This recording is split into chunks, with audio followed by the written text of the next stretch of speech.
الحمد لله رب العالمين والصلاة والسلام على أشرف الأنبياء والمرسلين وعلى آله وأصحابه أجمعين ومن تبعهم بإحسان إلى يوم الدين. يا أيها الذين آمنوا اتقوا الله حق تقاته ولا تموتن إلا وأنتم مسلمون. يا أيها الناس اتقوا ربكم الذي خلقكم من نفس واحدة وخلق منها زوجها وبث منهما رجالا كثيرا ونساء واتقوا الله الذي تساءلون به والأرحام إن الله كان عليكم رقيبا. يا أيها الذين آمنوا اتقوا الله وقولوا قولا سديدا يصلح لكم أعمالكم ويغفر لكم ذنوبكم ومن يطع الله ورسوله فقد فاز فوزا عظيما. أما بعد فأعوذ بالله من الشيطان الرجيم. بسم الله الرحمن الرحيم. كذلك ما أتى الذين من قبلهم من رسول إلا قالوا ساحر أو مجنون أتواصوا به بل هم قوم طاغون. محترم صدر اجلاس، معزز علماء کرام، ذمہ داران جماعت و جمعیت، بزرگوں، نوجوان بھائیوں اور پردہ نشین خواتین اسلام، رب العالمین کا خصوصی فضل و کرم ہے کہ آج ایک لمبے عرصے کے بعد شہر رائچور کے اندر جمعیت کا اتنا ایک عظیم الشان پروگرام منعقد ہو رہا ہے. ان پروگراموں کا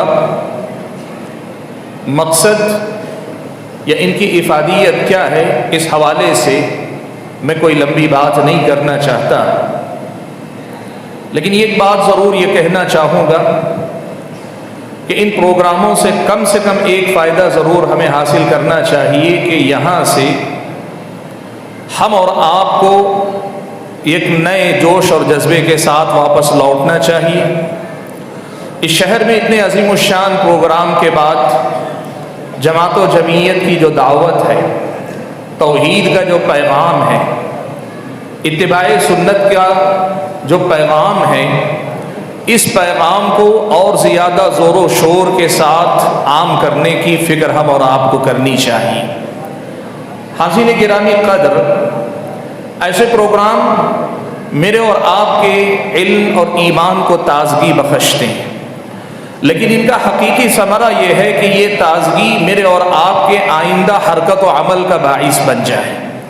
یہاں سے لوٹنے کے بعد ہم اپنی زندگی سے لے کر دنیا کے ہر فرد کی زندگی میں کچھ بہتر کرنے کی فکر لے کے یہاں سے اٹھیں. یہ ہماری اور آپ کی ذمہ داری ہونی چاہیے. اور ایسے بڑے پروگراموں کے بعد ایسی کوئی حرکت، ایسی کوئی برکت اگر نظر آئے تو پھر لوگوں کو یہ سوال کرنے کی ضرورت نہیں ہوگی کہ اتنے بڑے پروگرام کرنے کی ضرورت کیا ہے. مجھے امید ہے کہ انشاءاللہ آپ شرکائے اجلاس مرد و خواتین اس پیغام کو یاد رکھ کر ضرور اس کا ثبوت دیں گے کہ یہ پیغام باقی معنوں میں یہاں کی تاریخ میں ایک انقلابی قدم ثابت ہوا ہے بإذن اللہ. حاضرین گرامی قدر، آج کے اس اجلاس میں مجھے جس عنوان پر گفتگو کرنی ہے وہ عنوان ہے مقام رسالت صلی اللہ علیہ وسلم میں گستاخیاں، اس کے اسباب اور علاج. بھائیوں، ہم اور آپ یہ بات اچھی طرح سے جانتے ہیں کہ پیارے نبی صلی اللہ علیہ وسلم کی شخصیت ہی نہیں بلکہ ہم جنہیں مقدسات اسلام کہتے ہیں، قرآن مجید کی بات ہو، پیارے نبی صلی اللہ علیہ وسلم کی شخصیت ہو، یا پھر یہ کہ کعبۃ اللہ جیسے شعائر اسلام کی بات ہو، وقتاً فوقتاً ہمارے اپنے ملک کے اندر یا پھر ہمارے اپنے ملک سے باہر بین الاقوامی سطح پر کچھ غلط ذہن کے لوگوں کی طرف سے اس حیثیت سے نشانے پہ رکھے جاتے ہیں کہ لوگ ان کی تحقیر، ان کی تذلیل، ان کی توہین کرنے پہ اتر آتے ہیں. یہ واقعات جب کبھی پیش آتے ہیں یقین مانیے کہ مسلمان ایسے بھی ہیں جن کا نمازوں سے بظاہر کوئی رشتہ نہیں ہوتا. ہم نے تو ایسے بھی دیکھا ہے کہ شرابی کبابی قسم کے مسلمان، ایسے مسلمان کا دل بھی چھلنی ہو جاتا ہے، اس کا سینہ جو ہے تار تار ہو جاتا ہے. چہ جائے کہ دیندار مسلمان، وہ مسلمان جس نے واقعی معنوں میں پیارے نبی صلی اللہ علیہ وسلم کے لائے ہوئے دین کے مطابق اپنی زندگی کی صبح و شام کو ڈھال لینے کا نہ صرف فیصلہ کیا بلکہ اللہ کی عبادت میں، پیارے نبی صلی اللہ علیہ وسلم کی سنت کی پیروی میں اپنی زندگی کے سارے معاملات کو اللہ کے نبی کے نقش قدم پہ لگا چکا ہو، اس کے دل پہ کیا گزرتی ہے. سچ تو یہ ہے کہ ایک مسلمان کے علاوہ کوئی اس تکلیف کا اندازہ نہیں لگا سکتا. وجہ اس کی کیا ہے؟ ایمان والے اللہ تعالیٰ سے جیسی محبت کرتے ہیں، بت پرست اپنے بتوں سے ویسی محبت نہیں کر سکتے. اللہ نے خود فرمایا وَمِنَ النَّاسِ مَن يَتَّخِذُ مِن دُونِ اللَّهِ أَندَادًا يُحِبُّونَهُمْ كَحُبِّ اللَّهِ وَالَّذِينَ آمَنُوا أَشَدُّ حُبًّا لِلَّهِ. جس قدر ایک مسلمان پیارے نبی صلی اللہ علیہ وسلم سے محبت کرتا ہے، دنیا والے اپنے رہنماؤں اور رہبروں سے محبت کر کے بھی اندازہ نہیں لگا سکتی کہ ایک مسلمان کو اپنے نبی سے کیسی محبت ہے. اور ان کو اندازہ نہیں ہوتا کہ ایک مسلمان پیارے نبی صلی اللہ علیہ وسلم کی شان میں ہلکی سی بھی بے ادبی، بڑی گستاخی تو دور کی بات ہے، معمولی سی بے ادبی کی بھی بات سن لیتا ہے، اس کے راتوں کی نیند حرام ہو جاتی ہے، اس کے کھانے پینے سے اس کا دل اچاٹ ہو جاتا ہے، اس کی زندگی کا سکون ختم ہو جاتا ہے. دنیا والے یہ سمجھنے سے بظاہر قاصر نظر آتے ہیں اور اسی لیے بار بار پلٹ کر آتے ہیں اور پیارے نبی صلی اللہ علیہ وسلم کی شان میں گستاخیاں کرتے رہتے ہیں. حاضرین گرامی قدر، ایک مسلمان کے لیے اللہ کی نبی کی شان میں ہونے والی یہ گستاخیاں ان کے محبت کا بڑا شدید امتحان اور آزمائش ہے. ایک مسلمان اپنی جان، اپنا مال، اپنی عزت و آبرو، اپنے ماں باپ، اپنے بچے اور سب سے بڑھ کر اللہ کے نبی سے محبت کرتا ہے. اللہ تعالیٰ کے بعد پیارے نبی صلی اللہ علیہ وسلم سے اس کی محبت سب سے شدید ہوتی ہے. ایسے محبوب کی شان میں جب کوئی گستاخی کرتا ہے تو ایک مسلمان کے دل پہ کیا گزرتی ہے، یہ کہنا یا بتانا ہمارے پاس نہ الفاظ ہیں نہ تعبیرات ہیں. دنیا اگر سمجھ سکے، احساسات کی زبان کو سمجھ سکے تو وہ سمجھ سکتی ہے کہ ہم پہ کیا گزرتی ہے. حاضرین گرامی قدر، یہ مسئلہ ہماری محبت اور عقیدت کے امتحان کا بھی ہے، یہ مسئلہ ہمارے اور آپ کے دین و ایمان کا بھی ہے. دین و ایمان کے اعتبار سے ایک مسلمان کا یہ دینی فریضہ بنتا ہے کہ وہ پیارے نبی صلی اللہ علیہ وسلم کی شخصیت، آپ کا کردار اور آپ کے اخلاق پر آنے والے آنچ کو آپ کے دامن تک پہنچنے نہ دیں. یہ دین و ایمان کا بھی تقاضا ہے ایک مسلمان کا. یہ صرف محبت کا معاملہ نہیں ہے، یہ میرے اور آپ کے دین و ایمان کا تقاضا ہے کہ ناموس رسالت صلی اللہ علیہ وسلم کے تحفظ کی ہم اور آپ فکر کریں. اور تیسرا ایک اور پہلو یہ بھی میں دنیا والوں کے سامنے رکھنا چاہتا ہوں کہ پیارے نبی صلی اللہ علیہ وسلم کی شان میں گستاخی کا معاملہ یہ صرف مسلمانوں کا معاملہ نہیں. دنیا کو سمجھنا چاہیے، دنیا کو سمجھنا چاہیے کہ ہر آدمی انسان تو انسان ہے، جب اس کے دل کو ٹھیس پہنچتی ہے وہ اکثر ضبط کر جاتا ہے. لیکن بہرحال جب حد سے زیادہ ظلم ہو جائے یا جذبات حد سے زیادہ ابال کا شکار ہو جائے، آدمی بے قابو ہو سکتا ہے، ہوتا ہے. یہ انسان کی طبیعت ہے، یہ مزاج ہے. دنیا والوں کو سمجھنا چاہیے کہ ایک مسلمان اپنی ماں، اپنے باپ، اپنے وجود، اپنی شخصیت، اپنی بہن، اپنی کسی کو بھی گالی ہو سکتا ہے، برداشت کر کے ضبط کر لے جائے، لیکن نبی کی شان میں جب گستاخی کی جاتی ہے تو اس کا حال یہ ہوتا ہے کہ اسے اپنے آپ کو سنبھالنا مشکل ہوتا ہے. آج یہ بات میں بڑی ذمہ داری کے ساتھ کہتا ہوں، یقین مانیے جب کبھی ایسا کوئی واقعہ ہوتا ہے، یہ ہمارے نوجوان جو واقعی معنوں میں ہو سکتا ہے عمل میں کوتا ہوں گے لیکن نبی سے اتنی محبت کرتے ہیں، وہ ہم سے اکثر یہ پوچھتے ہیں، ان علماء سے اکثر یہ پوچھتے ہیں، ہماری جان جائے تو جائے لیکن ناموس رسالت کے تحفظ کے لیے ہم آگے بڑھنا چاہتے ہیں. ایسی صورتحال میں ان واقعات کو صرف مسلمانوں کا سمجھنے، مسلمانوں کا مسئلہ سمجھنے کی غلطی سماج کے لوگوں کو نہیں کرنی چاہیے. آپ بتاؤ یہ نوجوان اگر بے قابو ہو کے نکلے، یہ نوجوان اگر اپنے جذبات پہ قابو نہ رکھ کر بپھر گئے، دنیا کے اندر کیا ہوگا؟ خون خرابہ ہوگا، بدامنی پھیلے گی، قتل و غارت گری ہوگی، لوٹ مچے گی، ایک کے جواب میں دوسرا آگے بڑھے گا، اینٹ کے جواب میں پتھر کی بات آئے گی، اور انسان نہ رہ کر بستیاں جنگل ہو جائیں گی، امن و امان ختم ہو جائے گا، اور چند شرپرستوں کی شرارت کے نتیجے میں سماج کے پرامن لوگوں میں سے ایک بڑی تعداد اس سے متاثر ہوگی۔ اسی لیے ناموس رسالت پر آنے والی یہ جو آنچ ہے، یہ جو زبانیں، یہ جو قلم، یہ جو ہاتھ آگے بڑھ رہے ہیں، میں یہ بات کہنا چاہوں گا کہ یہ مسئلہ صرف مسلمانوں کا مسئلہ نہیں، یہ پورے سماج کا مسئلہ ہے۔ سماج کے لوگوں کو اسے سماج کا مسئلہ سمجھنا چاہیے، اور اگر ایسا نہیں ہوا تو پھر یاد رکھیں معظم النار ابن مستصغر الشرر، عربی میں کہا جاتا ہے بڑی سے بڑی آگ کا آغاز بھی ہلکی سی چنگاری سے ہوتا ہے۔ آگ کو الزام دینے سے پہلے چنگاری لگانے سے بچانے اور بچنے کی فکر کرنا یہ سمجھدار معاشرے کی ذمہ داری ہوا کرتی ہے۔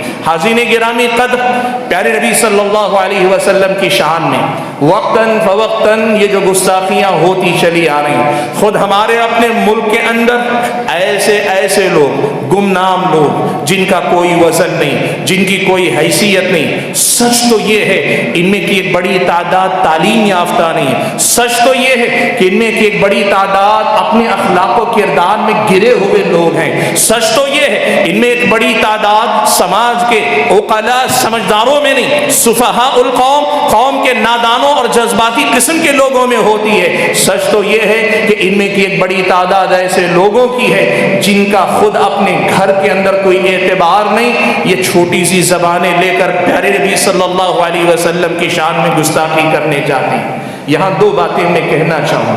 پہلی بات تو یہ ہے، چاند پہ تھوکنے سے تھوک آپ کے ہی منہ پہ گرے گا، یہ حقیقت نہیں بدلتی، یاد رکھنا۔ لیکن پیارے نبی صلی اللہ علیہ وسلم کو اللہ تعالیٰ نے جو مقام عطا کیا، اس کا تقاضا یہ ہے کہ اس چاند پر چھوکنے کی بھی تمہیں اجازت نہیں، یہ بھی تمہیں یاد رکھنا پڑے گا۔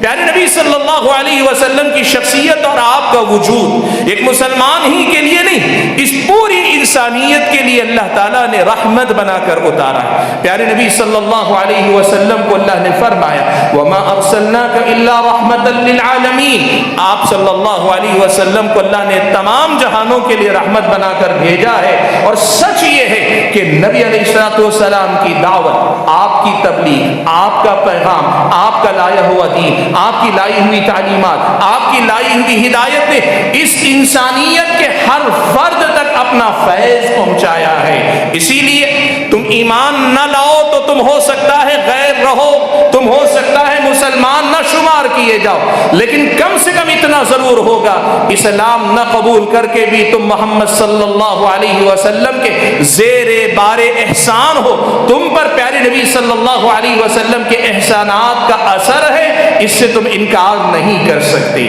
حاضرین گرامی قدر، یہ واقعات اس قدر زیادہ سماج اور مسلمان دونوں کے لیے تکلیف دہ ہونے کے باوجود، سماج اور مسلمانوں دونوں کی ان کے پریشانی کا باعث ہونے کے باوجود بار بار پیش آتے ہیں، بار بار پیش آ رہے ہیں۔ یہ جو واقعات بار بار دہرائے جا رہے ہیں، یہ وہ حادثات جو بار بار پیش آ رہے ہیں، ہمیں یہ دیکھنا چاہیے کہ ان کے اسباب کیا ہیں، اور ان اسباب کو پہچان کر ان اسباب میں سے جن اسباب کا تدارک کیا جا سکتا ہو اس کی فکر ہم اور آپ کو کرنی چاہیے۔ آج میں میرے اپنے دیے گئے وقت میں کوشش کروں گا کہ مختصر سے چند باتیں، چند اسباب اور چند علاج آپ کے سامنے پیش کروں۔ آپ اگر دیکھیں کہ لوگ پیارے نبی صلی اللہ علیہ وسلم کی شان میں گستاخی کیوں کرتے ہیں، اگر آپ کسی سے پوچھیں، سچ تو یہ ہے کہ نبی کی سیرت، نبی کی شخصیت، نبی کا کردار اور اللہ کے نبی کا پیغام، اللہ کے نبی صلی اللہ علیہ وسلم کی تعلیمات میں کوئی ایسی وجہ نہیں ہے کہ جس کی بنیاد پہ کوئی نبی کو گالی دینے تک آ سکے۔ اسی لیے جو لوگ اس مسئلے کی طرف آ رہے ہیں ان کے پیچھے کوئی معقول یا جائز سبب آپ کو کبھی نہیں ملے گا، کوئی معقول یا جائز سبب ان کے پاس نہیں جو اللہ کے نبی کی شان میں گستاخی کریں۔ ہاں، جو بھی اسباب ہیں وہ غلط اسباب، اور وہ اسباب کیا ہیں؟ 3-4 سبب گنا دوں۔ سب سے پہلا سبب تو یہ کہ انسانیت کے یہ وہ لوگ جو ہدایت کے راستے سے دور ہیں، جو گمراہ ہیں، جو بھٹکے ہوئے ہیں، وہ یہ سمجھتے ہیں کہ اللہ کے نبی صلی اللہ علیہ وسلم ان کو جو گمراہی سے نکال کر ہدایت کی طرف لا رہے ہیں، اللہ کے نبی ان کے دشمن ہیں، ان کے آباء و اجداد کے دشمن ہیں، ان کے معبودوں کے دشمن ہیں، ان کے اپنی پورے سماج کے دشمن ہیں۔ نبی ہر کسی کے خیرخواہ ہوتے ہیں، نبی اپنی امت کے خیرخواہ ہوتے ہیں، لیکن جب تک آدمی اس دعوت پر لبیک نہیں کہتا، وہ یہی سمجھتا ہے کہ یہ نبی میرا دشمن ہے۔ سب سے پہلی وجہ تو یہ کہ وہ لوگ جو اسلام پر نہیں ہیں یا اسلام کو جانتے نہیں ہیں، وہ اللہ کے نبی کو اپنا دشمن سمجھتے ہیں، اس وجہ سے وہ اللہ کے نبی کی شان میں گستاخیوں کی طرف آتے ہیں۔ دوسری وجہ، اس سماج میں رہتے ہوئے عصبیتوں کا اپنا ایک کردار ہے۔ مسلمان ہیں، مسلم قوم ہے، مسلم قوم کا اپنا وجود ہے، ان کے اپنے مسائل ہیں، ان کے ساتھ رہتے بیٹھتے اس دنیا کے اندر ایک مقابلہ، ایک دوسرے پر سبقت لے جانے، ایک دوسرے پر غالب آنے، ایک دوسرے پر غالب آ کر ایک دوسرے کو اپنے تابع کرنے کا ایک مقابلہ اور مسابقہ چلتا ہے۔ ایسے مقابلے کی دنیا میں جتنی بھی قومیں مسلمانوں کو اپنا دشمن سمجھتی ہیں، ان کو یہ لگتا ہے کہ مسلمانوں سے بدلہ لینے کے طریقوں میں سے ایک طریقہ یہ ہے کہ ان کے نبی کی شان میں گستاخی کر دی جائے۔ وہ نبی کو نشانہ بناتے ہیں تاکہ مومنوں کے دلوں کو چھلنی کر سکے۔ وہ مسلمانوں سے بدلہ لینے کے لیے پیارے نبی صلی اللہ علیہ وسلم کی شخصیت کو نشانہ بناتے ہیں۔ ان کا مقصد اصل میں مسلمانوں کے دلوں کو تکلیف پہنچانا، لیکن وہ نشانہ بناتے ہیں پیارے نبی صلی اللہ علیہ وسلم کو۔ اور اسی سیاق میں یہ بات میں کہنا چاہوں گا کہ ہمارے اپنے ملک میں فرقہ پرستوں نے جو ماحول مسلم مخالف ذہن عام کرنا شروع کیا، اس قدر زیادہ مسلمانوں کے اندر زہر بھرا ہوا ہے کہ ان میں سے بہت سارے لوگ نہ مسلمانوں کو حقیقت میں جانتے ہیں، نہ پیارے نبی صلی اللہ علیہ وسلم کی شخصیت کو جانتے ہیں، لیکن اپنے سینوں میں ٹھنڈک اتارنے کا ذریعہ یہ سمجھتے ہیں کہ مسلمانوں کے سینے میں آگ اتار دی جائے، آگ بھر دی جائے، اور اس کا سب سے آسان طریقہ ان کو لگتا ہے کہ نبی کی شخصیت کو نشانہ بنا لیا جائے۔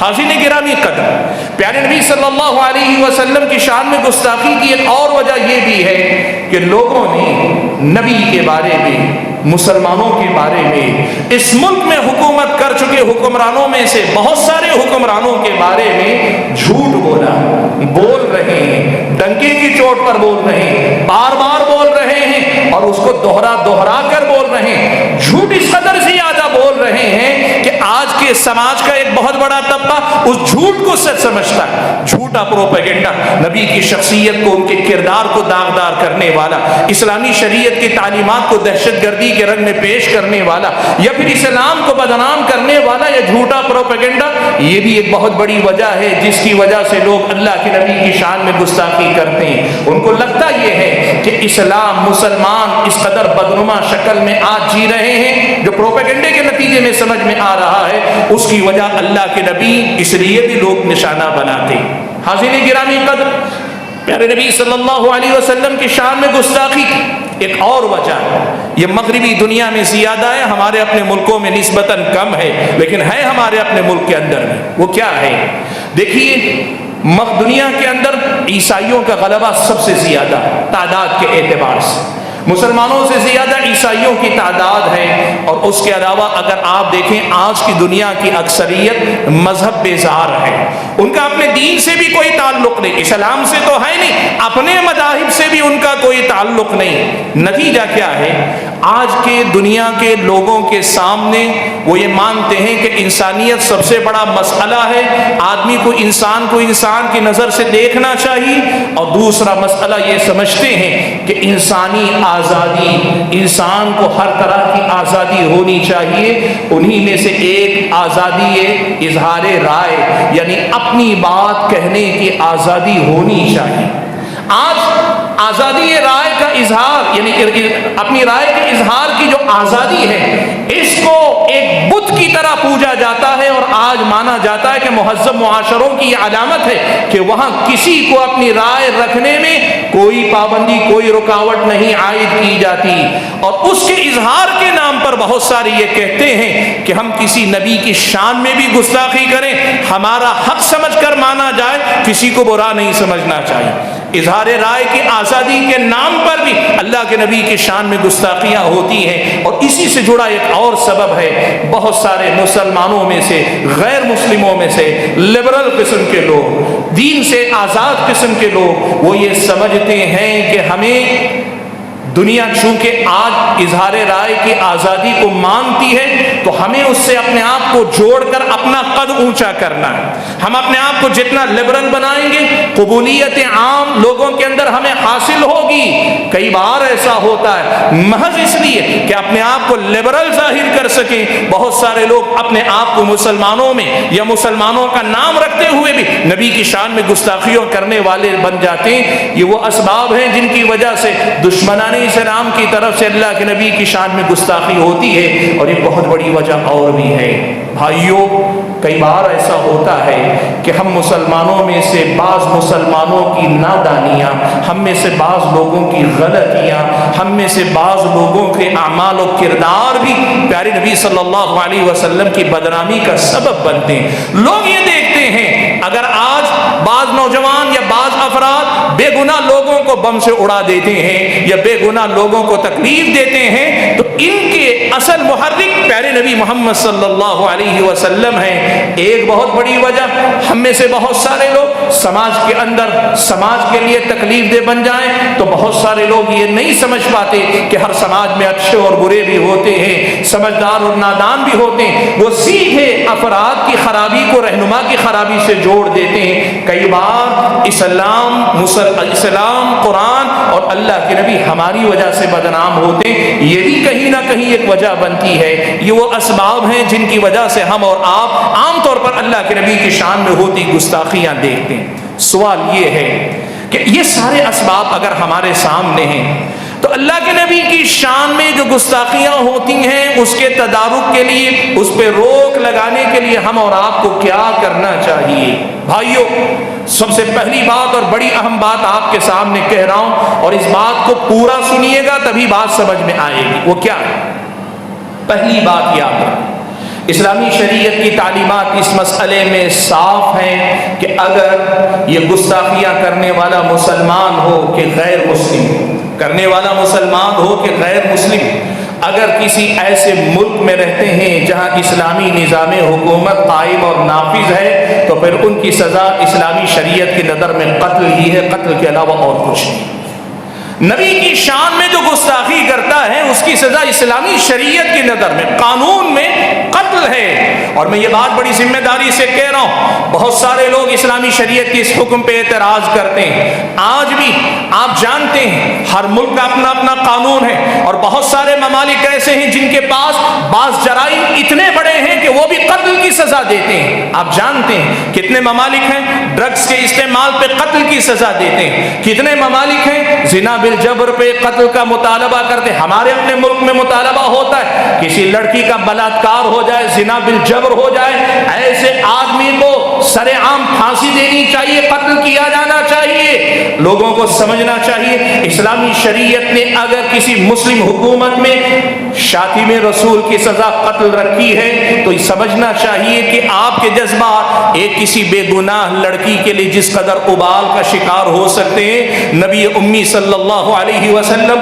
رحمت للعالمین کے لیے مسلمانوں کا اور اسلامی شریعت کا یہ قانون اس سے کہیں زیادہ مبنی بر انصاف۔ یہ خاتون، ایک لڑکی صرف ایک معصوم ہے، یہ نبی معصوم ہونے کے ساتھ انسانیت کا محسن ہے۔ اس لیے اگر اسلامی شریعت نے یہ قانون نافذ کرنے کی بات کی ہے تو اسلامی شریعت کا یہ قانون رہے گا، کسی کو پسند آئے تو پسند آئے، کسی کو پسند نہ آئے تو پسند نہ آئے۔ اللہ کے نبی کے زمانے میں کئی واقعات ہیں، صرف ایک واقعہ ذکر کرتا ہوں۔ حضرت ابن عباس رضی اللہ تعالیٰ عنہما روایت فرماتے ہیں اللہ کے نبی صلی اللہ علیہ وسلم نے ایک بات، اللہ کے نبی کے زمانے میں ایک اندھے صحابی تھے، نابینا صحابی، ان کے پاس ایک لونڈی تھی جو غالباً غیر مسلم تھی۔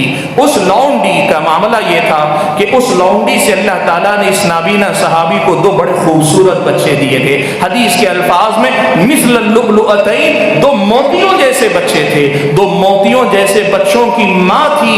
اس لونڈی کو ام ولد کہتے ہیں، تو ام ولد تھی تو وہ ام ولد ان کے پاس. لیکن مسئلہ یہ تھا جب موقع ملتا اللہ کے نبی کی شان میں گستاخی کرتی, جب موقع ملتا زبان درازی کرتی, جب موقع ملتا اللہ کے نبی کو کچھ نہ کچھ برا بھلا کہتی. یہ صحابی سمجھاتے رہے, بولتے رہے, بار بار کرتے رہے. ایک دن وہ واپس لوٹے گھر میں, رات کا وقت تھا, اس خاتون نے پھر وہی غلطی کی. بار بار سمجھانے کے باوجود صحابی نے گھر کے اندر موجود ایک ہتھیار لیا. اس عورت کو نابینا ہے لیکن اس عورت کے پیٹ پہ وہ ہتھیار رکھ کر سوتے نیند کی حالت ہی میں اس عورت کا قتل کر دیا. صبح اللہ کے نبی کو پتا چلا. اللہ کے نبی نے پوچھا کس نے قتل کیا؟ صحابی آگے بڑھ کر آئے, میں نے کیا. کیوں قتل کیا؟ اللہ کے نبی آپ کی شان میں گستاخی کرتی تھی. بار بار سمجھایا, مکرر سمجھایا, لیکن اس کے باوجود یہ باز نہیں آئی. اللہ کے نبی مجھ سے برداشت نہ ہوا تو میں نے کہا کہ یہ کیا. اللہ کے نبی نے صحابہ کے سامنے کہا تم گواہ رہو کہ میں اس خاتون کے خون کو حدر قرار دیتا ہوں, یعنی اس کا قتل جائز قرار دیتا ہوں. یہ اللہ کے نبی صلی اللہ علیہ وسلم نے.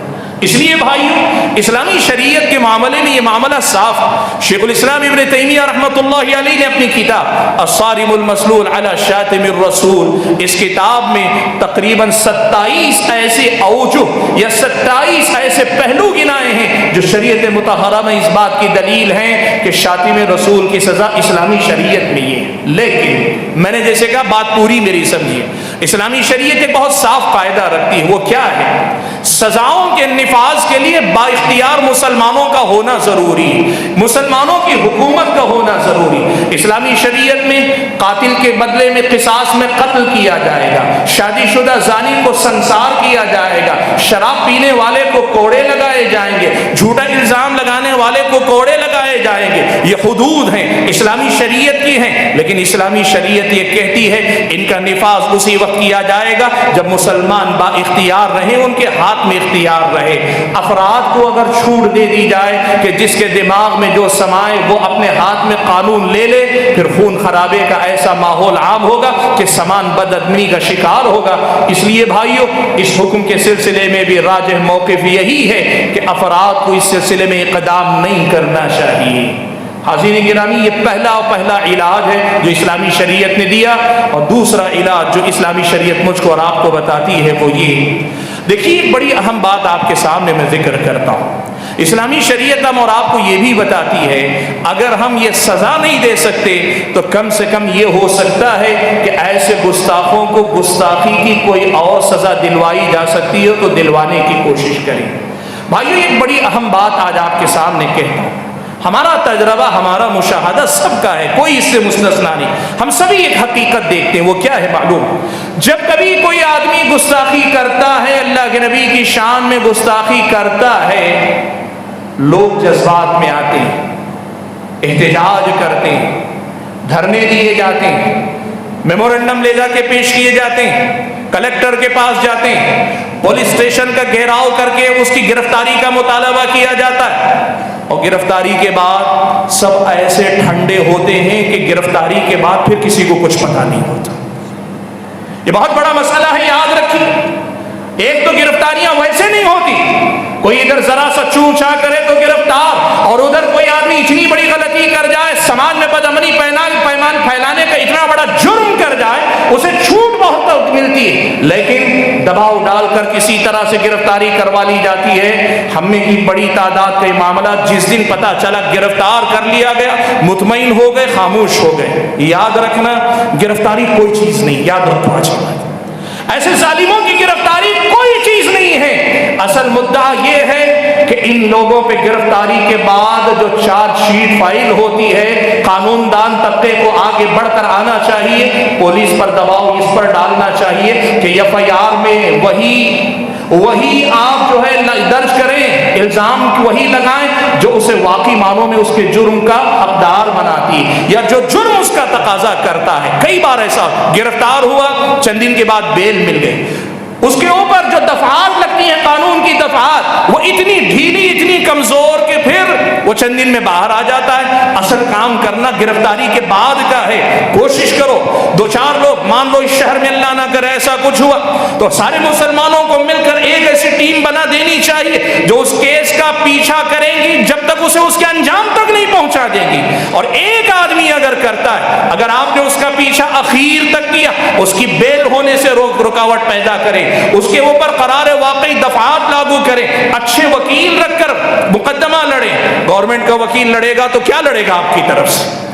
مسئلہ یہ ہے کہ جو قانون کے دائرے میں رہ کر سزا دلوائی جا سکتی ہے وہ سزا بھی ہم اور آپ پوری نہیں دلوا پاتے. اس کا خیال رکھیں کہ قانون میں جتنا دم ہے اتنا ہی صحیح ان لوگوں کو گھیر کر ان کے انجام تک پہنچانے کی کوشش کریں. تیسری بات آپ کے سامنے یہ کہنا چاہوں گا, بھائیو, پیارے نبی صلی اللہ علیہ وسلم کی شان میں جب کبھی گستاخیاں ہوتی ہیں تو اللہ کے نبی صلی اللہ علیہ وسلم کی شان میں گستاخی کے ساتھ سب جگہ ایک ہی پیٹرن ہم نے بنایا ہوا, ہم احتجاج پہ نکل پڑتے ہیں, سڑکوں پہ نکل آتے ہیں, بازار بند کرتے ہیں, ہم جو ہے میمورنڈم پیش کرتے ہیں. بھائیو دیکھو ایک مسئلہ یاد رکھو, یہ احتجاجات, یہ ساری چیزیں یہ اصل میں اسلامی شریعت کا سکھایا طریقہ نہیں ہے. یہ یقیناً جمہوری ملک کا اپنا طریقہ, جمہوری ملک میں اس کے ذریعے کوشش کی جاتی ہے کہ انتظامیہ پہ دباؤ بنایا جا سکے تاکہ وہ ایسے لوگوں پہ روک لگا سکے.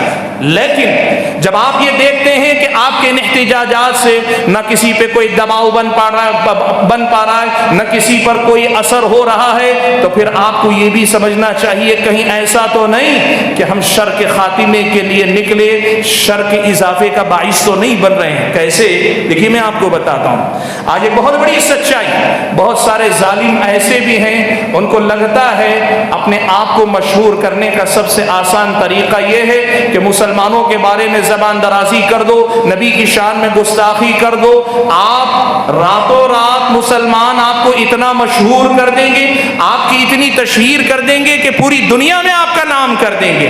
اور آپ یقین رکھیے کتنے ایسے لوگ ہیں, سیاستدان ہیں, مختلف پارٹیوں سے جڑے ہوئے سیاستدان ہیں, وہ اسی حربے کو استعمال کر رہے ہیں, وہ مسلمانوں کے احتجاج کو اپنی سیاسی ترقی کی غذا بنا رہے ہیں, سیاسی ترقی کا ذریعہ بنا رہے ہیں. ایسی صورت میں آنکھ بند کر کے صرف احتجاج میں نکل جانا یہ کہاں کی دانائی ہو سکتی ہے؟ اس مسئلے پر مسلمانوں کے علماء اور دانشور طبقہ ذمہ داران کو سوچنا چاہیے کہ ہمارے ان اقدامات سے کیا واقعی ہم اپنے مقاصد حاصل کرنے میں کام ہو رہے ہیں کہ نہیں ہو رہے ہیں. اس مسئلے پہ ہم اور آپ کو غور کرتے رہنا چاہیے. اور ایک بات یہ بھی میں آپ کے سامنے بتا دوں, میں نے کہا آپ کے سامنے کہ ہمارے اور آپ کے سماج کے بجائے مغربی سماج میں آزادی رائے یعنی اظہار رائے کی آزادی کی بات کی جاتی ہے. دنیا والوں کو ایک بات یہ بھی بتانے کی کوشش کرے کہ دیکھیے آپ کے پاس, آپ کے سماج میں, آپ کے کلچر میں یا آپ کے قانون میں اظہار رائے کی آزادی کی بات ہو سکتی ہے, لیکن آپ لوگ خود ایک بات جانتے ہیں کہ آزادی کامل بھی عامر پابند ہے کچھ قانونوں کی. آزادی کامل بھی عامر پابند ہے کچھ قانونوں کی. ہر قید چمن سے آزادی, آزادی یہ نیک انجام نہیں. آپ بھی جانتے ہیں آپ کو آزادی ہے, اس کا مطلب یہ نہیں کہ آپ مجھے گالی دے سکتے ہیں بلا وجہ. آپ کو آزادی ہے, اس کا مطلب یہ نہیں کہ آپ بلا وجہ میرے ماں باپ کے بارے میں کچھ کہہ سکتے ہیں. دنیا والے یہ مانتے ہیں کہ آزادی آپ کو ہے وہاں تک جہاں تک آپ کی آزادی سے آپ کسی اور کو تکلیف نہ پہنچائیں. تو پھر دنیا والوں کے سامنے ہمیں یہ آواز بڑی شدت سے اٹھانی چاہیے. ہمارے اپنے ملک کے اندر بھی حد کے عزت پر دعویٰ ٹھونکنے کا قانون ہے, یعنی کوئی اگر میری بے عزتی کر دے, قانون مجھے اجازت دیتا کہ میں اس پہ دعویٰ کر سکتا ہوں, تو پھر ہمیں یہ آواز متفقہ طور پہ اٹھانی چاہیے کہ جو قانون ہماری بے عزتی پر, ہماری عزت, حد کے عزت پر مقدمہ کرنے کے لیے قانون بنا سکتا ہے, تو ان کو بتانا چاہیے کہ ہماری نظروں میں, سارے مسلمانوں کی نظر میں, اس ملک کی تقریباً 20% آبادی کی نظر میں نبی کی شان میں گستاخی ہماری اپنی عزت سے بڑا مسئلہ ہے. ہماری عزتوں کے دفاع کے لیے قانون میں گنجائش ہو سکتی ہے, تو جو مسئلہ اس سے بڑا ہے اس کے لیے بھی قانون بننا چاہیے. قانون بنانے کے لیے ہم اور آپ کو ماحول بنانا چاہیے, محنت ہم اور آپ کو کرنی چاہیے کہ حد کے عزت کا معاملہ ہمارا ہو تو بڑا ہے, لیکن نبی کا ہو تو اتنا بڑا ہے کہ ہماری نظر میں اس کے لیے قانون بننا, ہم یہ سمجھتے ہیں اس ملک کے شہری ہونے کی حیثیت سے ہمارا حق ہے کہ نبی کی شان میں گستاخی کرنے والوں کے خلاف قانون بنے. مطالبہ کریں اللہ تعالیٰ کے بندوں. بھائیو مسئلہ یہ نہیں ہے کہ وہ مانتے ہیں کہ نہیں مانتے ہیں، قبول ہوتا ہے کہ نہیں ہوتا ہے، لیکن کم سے کم ہم جہاں اسلامی شریعت کا قانون نہیں ہے وہاں اللہ کے نبی کی دفاع کے لیے جو کر سکتے ہیں کرنے کی کوشش کریں. اور بھائیو میں نے کہا کئی بار ہم اور آپ بدنام ہو جاتے ہیں. دیکھو زندگی جیتے ہوئے جہاں جن باتوں کا خیال رکھنا چاہیے ان میں سے ایک یہ بھی کہ میری غلطیوں کی وجہ سے کوئی میرے باپ کو گالی نہ دے، میری غلطیوں کی وجہ سے کوئی میری ماں کو برا بھلا نہ کہے، کوئی یہ نہ کہے کس کا کس کی اولاد ہے، کوئی یہ نہ کہے کون سی ماں ہے جس نے ایسا بچہ جنا ہے. ہم یہ چاہتے ہیں کہ میری غلطی ہے مجھے برا بھلا کہو، لیکن اس سے زیادہ اہم یہ ہوتا ہے میں ایسی غلطی کروں ہی کیوں کہ کوئی میرے ماں یا باپ تک پہنچے. اس سے زیادہ شعور ہمارا یہ بیدار رہنا چاہیے ہم ایسی غلطی نہ کریں جس کی وجہ سے کوئی نبی کی ذات پیارے نبی صلی اللہ علیہ وسلم کی شخصیت تک پہنچنے کی کوشش کرے. اور آخری بات، میرا وقت ختم ہو رہا ہے، آخری بات جو آپ کے سامنے میں کہنا چاہوں گا بڑی اہم بات ہے، یاد رکھیں بھائیو.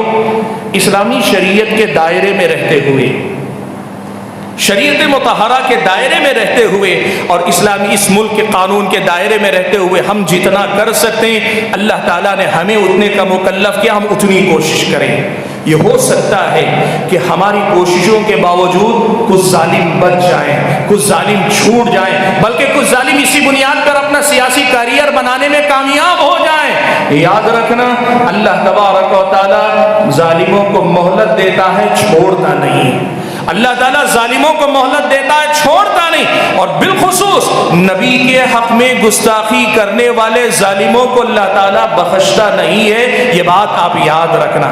ہم اگر کمزور پڑ گئے تو کم سے کم اللہ تعالیٰ کے دربار میں ہاتھ اٹھا کر دعا کرنا کہ اے اللہ ہم ایسے مظلوم ہیں کہ چاہ کر بھی ہم اپنے نبی کی شان میں ہونے والے گستاخ کو سزا دے نہیں سکتے، سزا دلوا نہیں سکتے، لیکن تیرا دربار کھٹکھٹانے سے ہم کمزور نہیں. ہاتھ اٹھا کے دعا کرو کہ اللہ تعالیٰ ایسے ظالموں کو نمونہ بنا دے، نمونہ عبرت دنیا کے سامنے بنا دے. ایسے ظالموں کی اللہ تعالیٰ گرفت کرے اور اللہ کرے گا. اللہ نے قرآن میں کہا انا کفیناک المستہزئین. اللہ نے فرمایا اللہ کے نبی جو آپ کا مذاق اڑاتے ہیں ہم اس کے لیے کافی ہو جائیں گے. آخرت میں اللہ تعالیٰ ایسے ظالموں کو جو سزا دے گا وہ دے گا.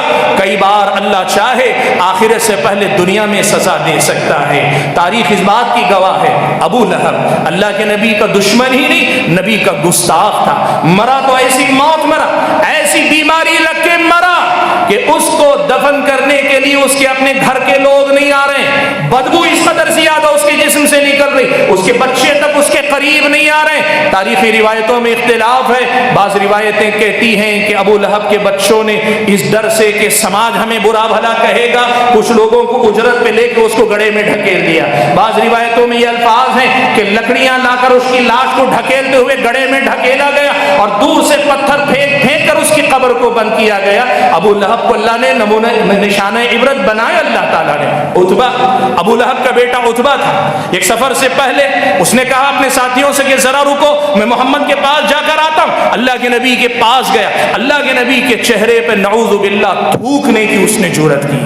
اللہ نے بچایا. اللہ تعالیٰ نے پیارے نبی صلی اللہ علیہ وسلم کے چہرے کو بچا لیا. ہوا کیا؟ اللہ تعالیٰ نے اللہ کے نبی کو بچا لیا. اللہ کے نبی نے کہا اللہم بعث علیہ کلبا من کلابک، اے اللہ تعالیٰ تیرے خونخوار جانوروں میں سے کوئی جانور اس پہ مسلط کر دے. عتبہ پورا سفر ڈرتا رہا. محمد نے بد دعا کی ہے مجھے لگے گی ضرور میرا کچھ برا حشر ہونے والا ہے. مورخین نے لکھا ہے پڑاؤ ڈالا رات میں. اسے ڈر تھا، لوگوں نے بتایا یہاں جنگلی درندے رہتے ہیں. اسے ڈر تھا. اپنے ساتھیوں کے درمیان کچھ ایسے سویا کہ چاروں طرف اس کے اپنے دوست ہیں، بیچوں بیچ وہ ہے تاکہ اگر خطرہ آئے تو اس کے ساتھی اس کو سہارا بن جائے. لیکن مورخین نے لکھا ہے ایک شیر آیا، ایک شیر آیا لوگوں کے پاس آیا، سوئے ہوئے سارے لوگوں کو سونگھتا ہوا آیا. جو پہلے مل گئے ان کو چھوڑ دیا، پھلانگتا ہوا اسی عتبہ کے پاس آیا اور آ کر اسے چیر پھاڑ کے رکھ دیا. مورخین نے یہ بات نقل کی. کعب بن اشرف اللہ کے نبی کی شان میں گستاخی کرتا تھا. اللہ کے نبی کے حکم سے صحابہ نے اس آدمی کا صفایا کیا. یہ تاریخ اسلام اس بات کی گواہ ہے. اور اب حافظ ابن حجر رحمۃ اللہ علیہ نے تاتاریوں کے دربار کا ایک واقعہ نقل کیا. ابن حجر کہتے ہیں تاتاریوں کے مصاحبین میں سے ایک عیسائی ہو گیا. اب وہ تاتاریوں کے دربار میں پیارے نبی صلی اللہ علیہ وسلم کی شان میں گستاخی کرنے لگا.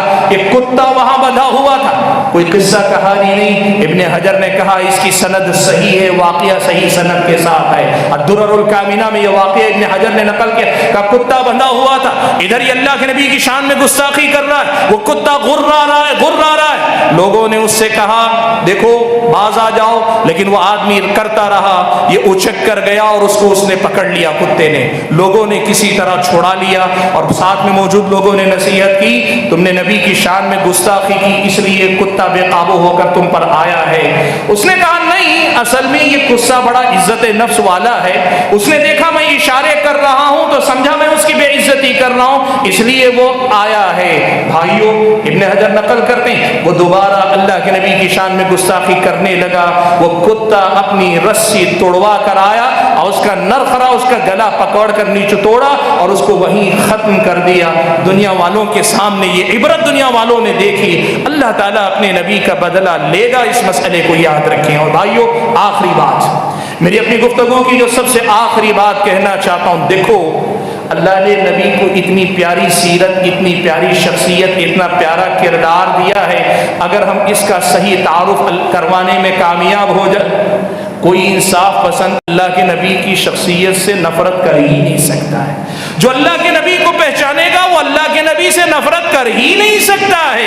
آپ کو معلوم ہے عبداللہ ابن سلام یہودی عالم ہے, اللہ کے نبی کو آ کر دیکھتے ہیں, کردار اتنا سچا تھا, کردار اتنا پاکیزہ تھا, نبی کی شخصیت اس قدر بااخلاق تھی, آپ کے کردار کی روشنی آپ کے چہرے پہ جھلکتی تھی. عبداللہ ابن سلام نے اللہ کے نبی کے چہرے کو دیکھا, پہلا جملہ عبداللہ ابن سلام نے کہا کہ اللہ کی قسم یہ چہرہ کبھی کسی جھوٹے انسان کا چہرہ نہیں ہو سکتا.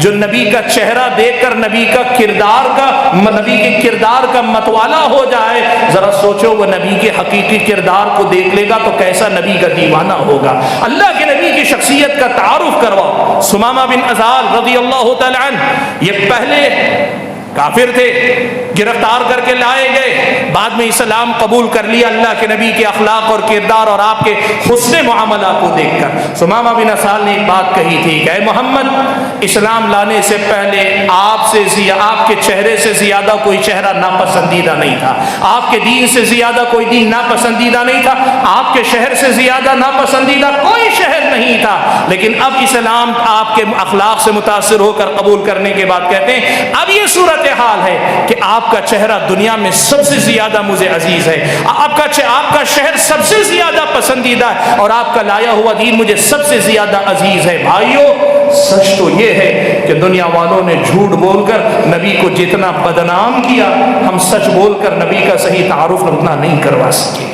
ہمیں ماننا پڑے گا نبی علیہ الصلوۃ والسلام کا تعارف, آپ کی شخصیت, آپ کی سیرت, آپ کا پیغام, آپ کا لایا ہوا دین, اس کی تعلیمات کو پہنچانے میں ہم اور آپ نے بڑی کوتاہی کی ہے. اور آج یہ گستاخیاں ہو رہی, ان میں ایک بہت بڑی وجہ لوگوں کی اللہ کے نبی سے نا واقفیت, لوگوں کی لا علمی, لوگوں کی جہالت, بلکہ جھوٹ جو اللہ کے نبی کی شان میں کہا گیا, یہ سب سے بڑی وجہ ہے. حاضرین گرامی قدر, وقت میرا ختم ہوا, میں اپنی بات ختم کرتے ہوئے اللہ تبارک و تعالیٰ سے دعا کرتا ہوں کہ اللہ تعالیٰ مجھے اور آپ سبھی حضرات اور خواتین کو پیارے نبی صلی اللہ علیہ وسلم کی شان میں ہونے والی یہ جو گستاخیاں ہیں, اس سلسلے میں ہمارا جو کردار بنتا ہے ادا کرنے کی توفیق عطا فرمائیں. اللہ تعالیٰ ہم اور آپ کو جب تک دنیا میں رکھے ایمان اسلام پر قائم رکھے, جب اپنے پاس بلائے تو ایمان کی حالت میں بلائے.